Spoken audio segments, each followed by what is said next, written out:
Hello and welcome. So, getting right into it, one thing you might not know about me is that I have depression.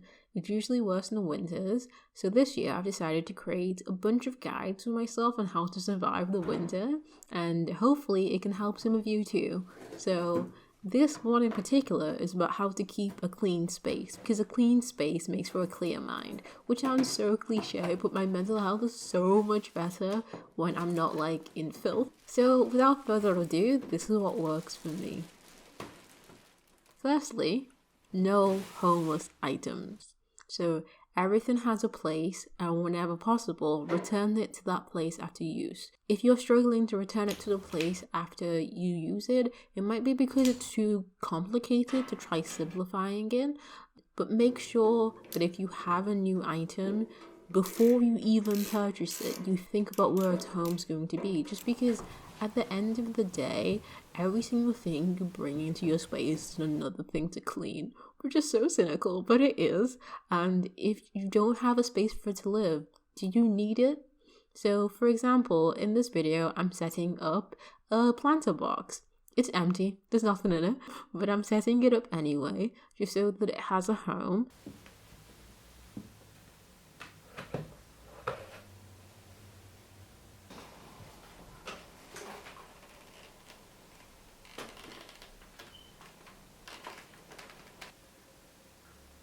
Next is cyclical cleaning. So it's sort of like getting into rhythm and routine of what needs to be done and making sure that you do it a few days before it's actually necessary. So this keeps things clean without it actually getting dirty.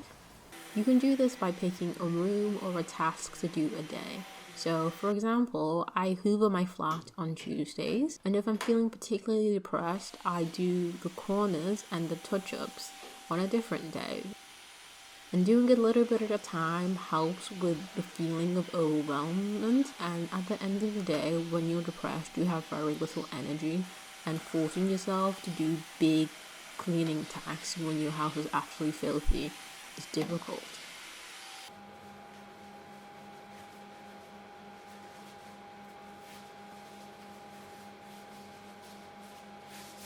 Another example is that I like to group my bleaching together. So I need to bleach my stove and my bathroom, so I do those on the same day so that I only use one pair of disposable gloves.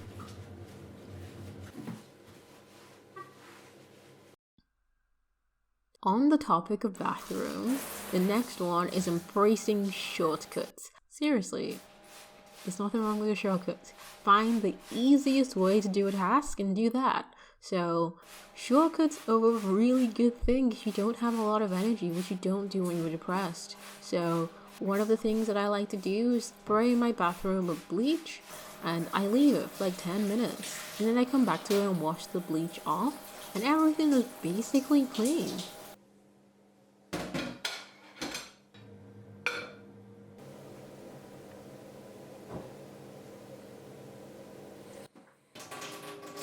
The next thing to consider is not to fight your nature.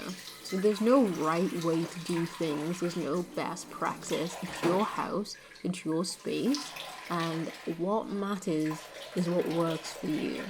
For example, I find it really difficult to do dishes at the end of the day because I don't usually have a lot of energy and I'm tired, so I just don't do it. I leave the dishes from my last meal in the evening in the sink, and the next day I do them when I have more energy. Now, this is not an excuse to put things off indefinitely. It's just giving yourself the room to do things when you can do them. So I try not to leave the dishes in the sink for more than 24 hours.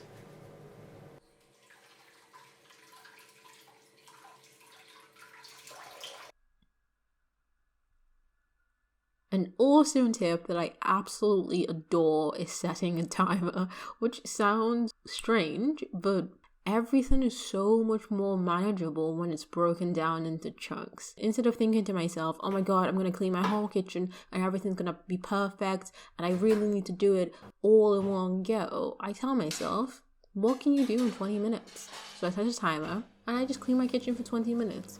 20 minutes is manageable. And in the winter, when I'm even more depressed, sometimes I send a 5-minute timer. Like, doing something, a small, manageable chunk, is better than doing nothing. And the last thing is to forgive yourself. Prioritizing your mental health is what's most important. It's fine to mess up. It's fine to actually wake up one day and be like, damn, my flat is filthy. So if you realize that your flat has actually slipped and it's not looking how you want it to look, just pick a room or two and just do those. Maybe the kitchen and bathroom, because they're important. But if you don't have the energy for that, do something else. And the next day, do a little bit more.